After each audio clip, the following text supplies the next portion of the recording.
Quatrième set entre Turin à gauche et CSKA Moscou à droite. Quatrième set, ce sont les soviétiques du RSS qui mènent par 2-7-1. Ils ont remporté le premier set par 15-10, le deuxième par 15-3. Mais Turin est champion d'Italie, repris dans le quatrième set, puisque Turin l'a emporté dans le quatrième set, dans le troisième set, pardon, par 15-9. Donc nous sommes dans le quatrième set avec au service le numéro 6, Rebodingo, Pietro, car il a un frère qui joue, qui porte le numéro 1-0 donc pour l'Italie, 0-1 maintenant sur le service de l'OSEF, un changement de service. Alors la vedette de cette équipe italienne a été au cours du troisième set, a été bien sûr Bertoli, le barbu, 1m92, qui n'a pas arrêté de smasher de derrière la ligne des 3 mètres et qui a marqué comme ça de nombreux points. Donc Turin joue en blanc à gauche, alors que là il y a eu un très bon contre de Sapega et que les soviétiques sont au service.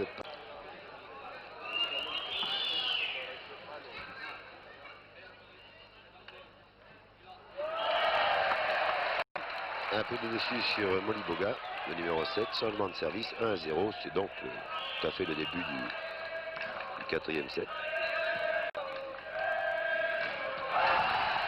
Laure, contré par Bertoli. Oh.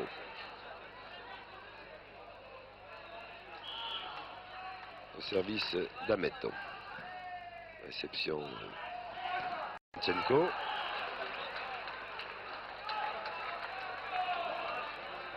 Les soviétiques reprennent donc le service par Laure, le numéro 12, à 0-2.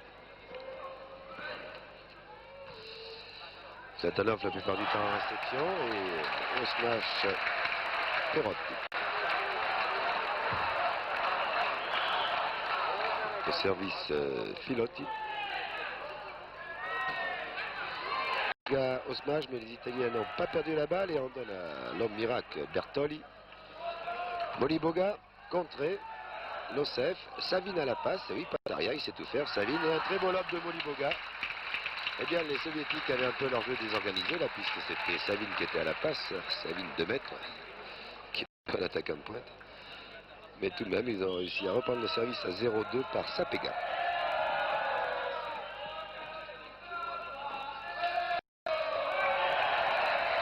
Passe courte de Rebodingo, le passeur. Un peu de chance. Au service Bertoli. Moliboga, Savine, qui se mâche dans le canton. Toujours 0-2. On va voir si à nouveau systématiquement les Italiens vont faire smasher Bertoli de l'arrière. Ben, ils n'en ont pas eu besoin là, puisque Moliboga a raté son service. Les Italiens servent maintenant à 2-0 par Perotti. Voilà. Au-dessus de la tête de Savine, cela ne pardonne pas. Savine qui est au service à 0-2. Donc évidemment, à Coubertin, où il y a 3000 personnes, les supporters manifestent, et il s'agit bien sûr de supporters italiens.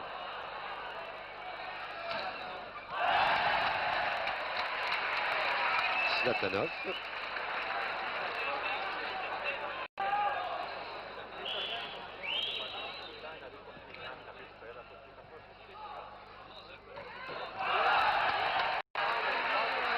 Oui, smash de l'or en dehors des limites du terrain. La balle n'a pas été touchée au compte, donc les Italiens mènent maintenant 3-0. Ah, s'ils gagnaient le quatrième set, ça nous promettrait. Alors que Filotti reconnaît sportivement avoir touché le filet, ce qui n'avait pas échappé à M.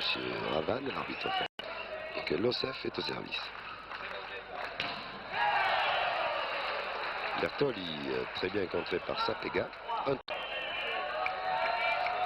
Ainsi, Turin réussit, c'est à égaliser à 2-7 partout. Le cinquième set se revient passionnant. Mauvaise réception là de Platanov, mais il faut dire que le service était excellent et les Italiens s'en sortent quand même par Filotti.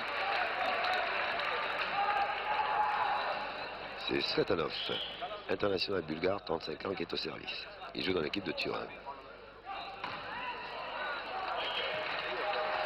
Petit coup de patte de l'or dans le contre. Ça suffit pour reprendre le service par Pachenko à 1-3. Alors que les supporters de Torino se bousculent un petit peu du côté italien là. Moliboga. Ah oui, il a une fausse croix qui a pris complètement le contre soviétique à contre-pied par Pilotti et au service d'Ameto. 3-1. Oh, on appelle cela un S, oui, comme en tennis. Ça paraît incroyable d'ailleurs que 6 joueurs occupant une si petite surface de terrain ratent la balle, mais on va voir très bien la trajectoire du ballon servi par M. D'Ameto. Le ballon arrive sans consistance. Un endroit, il arrive à un autre endroit. C'est le service dit flottant, dit morte, qui gêne les défenses, vous me direz, les joueurs disent. On a l'habitude de ce genre de service. Eh bien, on se laisse quand même surprendre de temps en temps. Vous voyez donc la marque, les Italiens ont fait le trou dans le 4e set, 5-1. Alors que les Soviétiques menaient 2-7-0. Eh bien, Turin ne s'est pas découragé, le champion d'Italie, qui a gagné la Coupe d'Europe d'ailleurs il y a 2 ans. CSKA Moscou l'a gagné à 6 reprises et que le tenant du titre, le Dynamo de Bucarest, eh bien, l'a perdu cette année à Coubertin, puisque Bucarest a été battu à la fin et par les Italiens. Alors que l'autre équipe qui participait à cette phase finale de la Coupe d'Europe des clubs champions, Olympiakos, elle aussi ses 2 matchs contre Turin et Moscou. Donc c'est une véritable finale à laquelle vous assistez là. Le vainqueur sera champion d'Europe.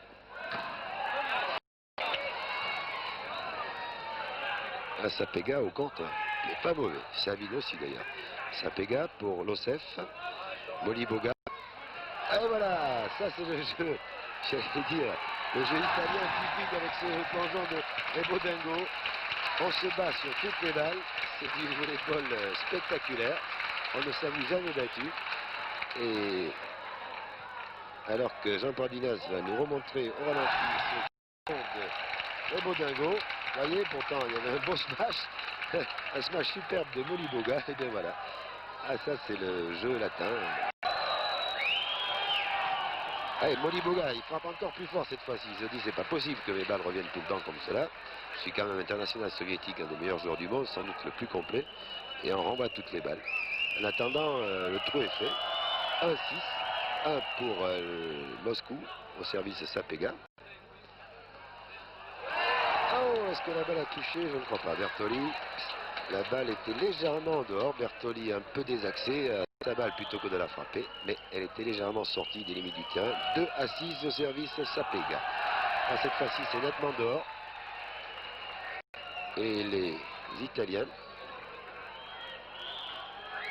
reprennent le service à 6-2. Ou la mauvaise réception de Sapega. Là, il a vraiment envoyé son passeur Losef à la pêche. 5 points d'avance pour les Italiens. La bonne réception de l'or. Smash de Savine, mais en défense arrière, les Italiens sont extraordinaires. Et on s'est smashé, monsieur Bertoli de l'arrière, une fois de plus. Le dernier des 3 mètres. Le public ici, en grande majorité, composé de supporters italiens, est bien sûr ravi. 8-2. 6 points d'avance pour les Italiens au service. Donc la possibilité d'égaliser à 2-7 partout et d'assister à un 5e set qui s'annonce extraordinaire.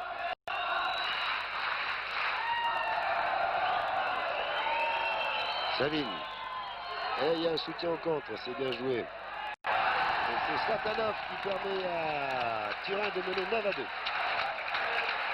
Elles vont marquer aussi le numéro 6, Rebodingo, un passeur italien. Vraiment, il distille les balles à merveille. Il est barbu aussi. D'ailleurs, dans cette équipe italienne, il n'y a presque que des barbus. Il y en a 4. À 5. Mais ils sont plus ou moins barbus. Là, nous voyons l'équipe de Moscou avec le manager, M. Kliger. Il n'a pas la M. Kliger. Maintenant, c'est l'équipe italienne. Rob Di Cappa de Turin. Alors que nous revoyons au ralenti le service de Bertol. Voilà. C'est le numéro 4, donc Bertol, il n'a pas le droit d'aller au filet pour smasher. Mais on le fait souvent smasher de l'arrière. Voilà. Non, c'est pas sur cette phase. C'était la phase d'avant. Donc 9-2. Et toujours Bertoli au service. 7 points d'avance, c'est beaucoup en volleyball. Moliboga est toujours en réception basse. Les Italiens sont extraordinaires.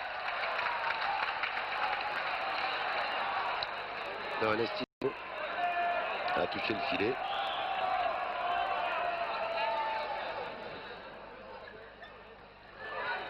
De 9, Savine à la passe, ça veut dire que ça va pas très bien du côté de Moscou, mais tout de même Pachenko permet aux joueurs de Moscou de réduire la marque à 3-9 avec au service Moliboga. Smash de Losef, c'est-à-dire qu'au lieu de passer la balle, il a surpris le contre adverse en jouant rapidement. Et un changement dans l'équipe d'Italie. Perotti, le numéro 7 sort, est remplacé par Deluigi, le numéro 8, 1m97 pour 1m97. Vous voyez, la taille moyenne n'a pas changé dans l'équipe. Zlatanov, très beau plongeon de Moliboga. Là, il y avait Losef qui était gêné par un photographe, il a plongé par-dessus lui et ramené la balle. Ah, les soviétiques méritaient mieux. Gêné par un photographe qui, imperturbable, continue à prendre des photos. C'était assez extraordinaire. Il n'a peut-être pas vu que le joueur lui était passé par-dessus. En tout cas, l'arbitre lui fait signe de s'éloigner un petit peu tout de même. Car c'est bien beau de faire son métier, de prendre des photos, mais il ne faut quand même pas gêner le déroulement d'un match. Au service, donc, Rebodingo. Pachenko est contré. Le service était Deluigi, le jeune joueur qui vient d'entrer en jeu, 10-4, 6 points d'écart.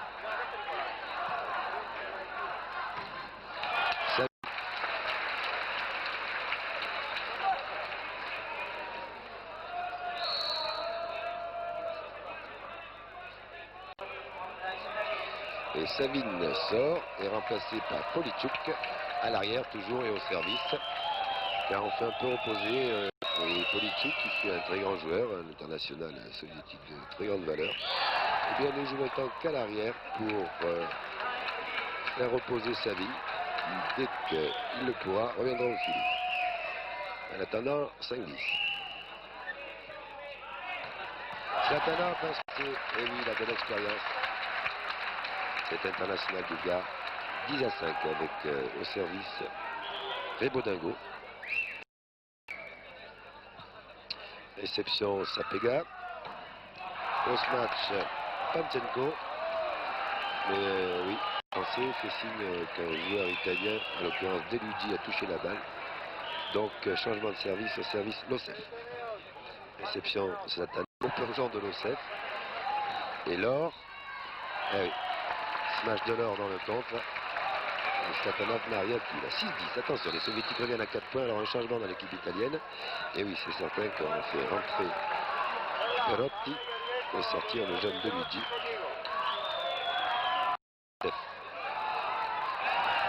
Elle est juste sur la ligne. Mais, et oui, le public a tort de protester. Il y avait 2 ans à 2 mètres de la balle. 7-10, plus que 3 points d'écart. Oula, la mauvaise réception, bien entendu, doublé de Perotti. 8-10, ça, c'est bien entendu, monsieur Prangui, le manager italien, qui connaît son métier, le demande. Vous voyez, il y a beaucoup de monde à Coubertin pour cette dernière journée de la phase finale de la Coupe d'Europe, surtout des supporters italiens qui sont en train de chanter à l'Etcapa.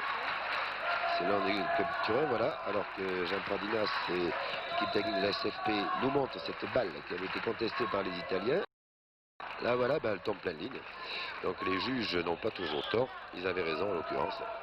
Elle tombe sur la ligne, voilà. Ils n'ont pas le ralenti, eux, il faut qu'ils se trouvent bien sûr difficile. Alors il ne faut pas trop les critiquer là, les soviétiques reviennent à 9-10, et oui, on a cru un moment que les Italiens allaient remporter très facilement ce 4e set. Ils avaient 5-6 points d'avance, et maintenant ils sont un peu désorganisés. Ils se font contrer, mais tout de même, Filotti permet à Turin de reprendre le service. Qui mène 10-9 avec au service Zlatanov. Réception de Politchouk et Teus.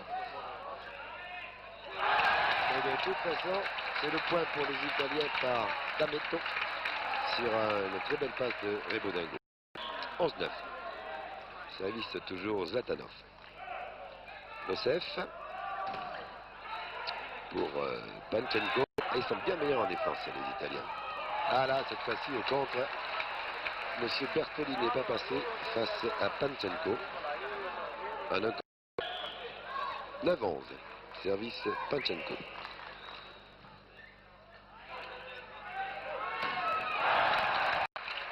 Comme dit à côté le reporter de la RAI. C'est normal qu'il parle avec l'accent italien. D'Ametto. 11-9. Ah, ce sont les points les plus durs, bien entendu. Entre 11 et 15. C'est-à-dire, l'adverse, bien sûr, s'accroche pour ne pas perdre le set. L'équipe qui mène, quelquefois, est un peu nerveuse. On sort d'Ametto, on le remplace par le capitaine Borkna. C'est un spécialiste des services. C'est pour cela que souvent, vous le verrez arriver pour servir. Sapega, changement, 9-11. Alors que Savine revient.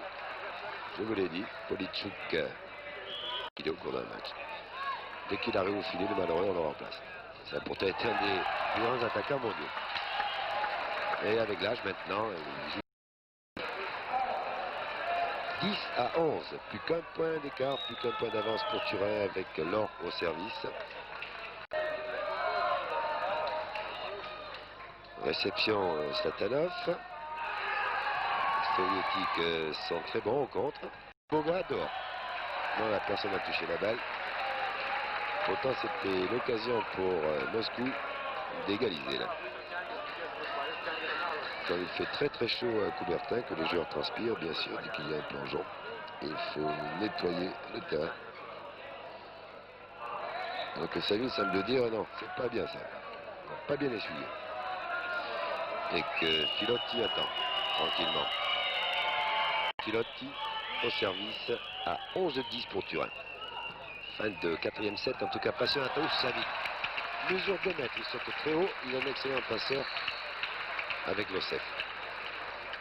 Lossev qui sort, qui est remplacé par Tcherny, alors que Starouski remplace l'or. C'est classique dans l'équipe soviétique. Ce sont les seuls changements que fait le manager M. Kliger. Ce qui est étonnant, c'est qu'il ne fait pas appel à Kondra. Kondra qui n'est plus très jeune, mais qui est tout de même un des meilleurs joueurs mondiaux. Eh bien non. 11-10 avec le service Bertoli. Moliboga. Un très bon smash passé de Remo, le passeur qui sait aussi se mâcher, mais bien sûr à ce niveau-là, on sait tout faire. 12-10 sur le service de D'Ametto.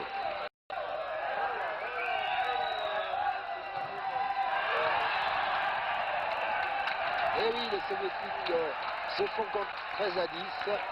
Tcherny a poussé la balle. Toujours au service Bertoli. 13-10. Les Turinois à 2 points d'égalisation. On fait smasher Tcherny. Bertoli reprend la balle.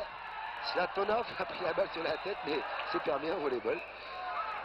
Et finalement, on ne sait plus trop quoi faire du côté soviétique, c'est invraisemblable. Starouski et Tcherny se sont regardés. Et balle de 7 pour les Italiens, 14-10 dans le quatrième set. Balle d'égalisation à 2-7 partout pour Turin, qui mène 14-10 sur le service de Bertoli.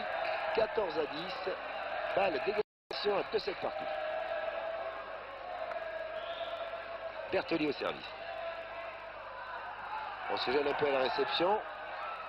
Moliboga. Oui, bien placé le smash de Moliboga.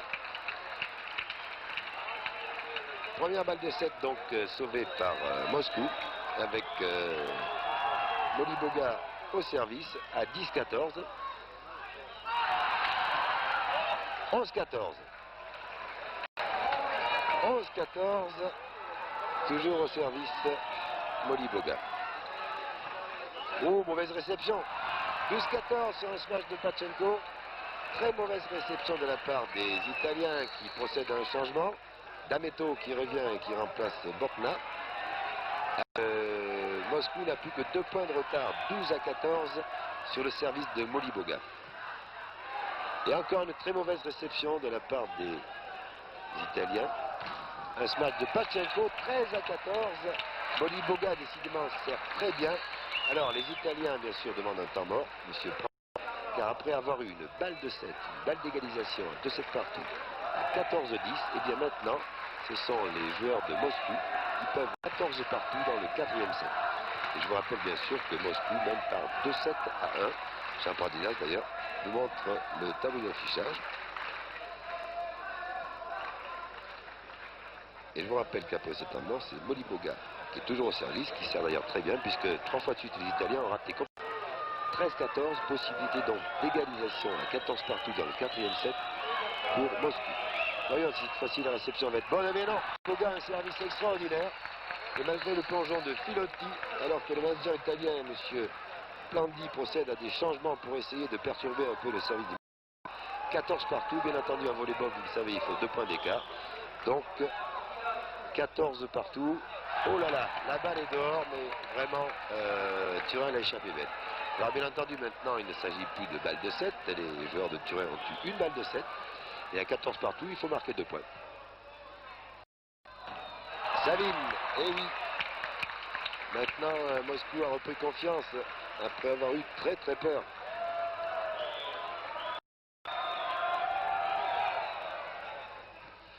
Là, c'était Savine qui était au service. Et M. Rebodango qui sait tout faire. Le passeur smash en seconde main et reprend le service à 14 partout. Là, c'est l'équipe la plus solide nerveusement là, qui risque de l'emporter. Et puis les supporters, bien sûr, italiens qui scandent Italia, Italia. Losev pour l'or. Les joueurs de Moscou ont l'air plus calmes. Là, ils sont quand même plus expérimentés. Losev au service. Le lance n'est pas perdu. L'arbitre estime qu'il y a eu une double faute. Donc rien ne change. On reste à 14 partout et le service restera à Losev. Là, nous revoyons donc cette action. Voilà, il y a eu, je pense, une double intervention au filet. Et c'est pour cela que M. Ravan, l'arbitre, compte, disons, double faute, enfin, à remettre, si vous préférez. Un très beau compte des Soviétiques qui ont maintenant une balle de match. Panchenko permet à son équipe d'avoir une balle de match sur le service de Losev. Balle de match à 15-14. Et oui, alors que les Italiens, il y a quelques secondes, avaient une balle de 7. Maintenant, c'est une balle de match. Oh là là, Zlatanov qui a réussi à smasher. Et ça va très très mal. Sans doute la fin de cette rencontre. Et oui, Panchenko réussit le smash. Et c'est un peu une surprise, non pas que les Soviétiques gagnent, ils étaient favoris. Le CSKA Moscou vient de remporter son 7e titre de champion d'Europe. Mais on peut dire que les Italiens ont fait mieux que se défendre, puisque les Italiens ont eu une balle à 2-7 partout, alors qu'ils menaient par 14 à 10. Mais finalement, les Italiens se sont inclinés en 4-7. Voilà, on vous montre la marque. 15-10, 15-3, 9-15 et 16-14. Belle victoire donc du CSKA Moscou, champion du RSS, qui remporte pour la 7e fois la Coupe d'Europe. Et belle de Turin, champion d'Italie, qui avait gagné la Coupe d'Europe il y a 2 ans et qui cette année a failli contraindre les Soviétiques à un 5e set où tout aurait pu se passer. Et en attendant, bravo donc Moscou, qui l'emporte par 3-7-1 face à Turin. C'était une belle finale, donc ici le stade Pierre de Coubertin. À vous François.